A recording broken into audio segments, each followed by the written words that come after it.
what we did was we used actual data for 2007 published by the Energy Information Administration for gasoline usage and gasoline at various levels of the distribution channel.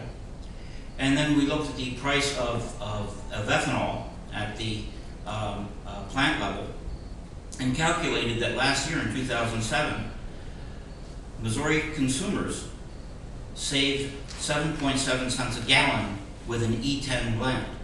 And when you figure that roughly 70% of all the gasoline in Missouri was voluntarily blended with ethanol last year, that's 70% of the 2.9 billion gallons of gasoline that's sold in Missouri, those savings amount last year to about $158 million for Missouri consumers.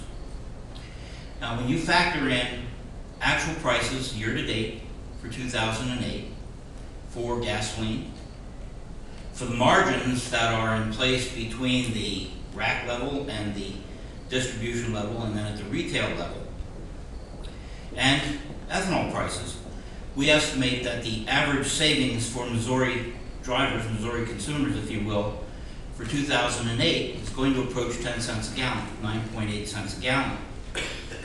When you look at that over the number of drivers in the state, that works out to about $73 a driver on prices. That the average savings for Missouri drivers over the next 10 years are likely to average about 7.2 cents a gallon. And when you annualize that, we're looking at savings of about $214 million a year. And again, that works out to somewhere in the area of about $70 to $75 for every driver in the state of Missouri. What we've done is over the past several years looked at what the economic contribution of a typical 100 million gallon a year plant is for a local economy. What we found was that a 100 million gallon a year plant uses roughly 36 million bushels of corn a year. It adds roughly $300 million to the local gross domestic product. The local economy is that much larger by $300 million. It creates jobs. Now, every 100 million gallon a year plant creates roughly about 50 or 55 direct jobs. But when the impact of the spending, the economic activity that's created by that ethanol plant circulates throughout the entire economy, you're looking at the creation of about 1,700 jobs total.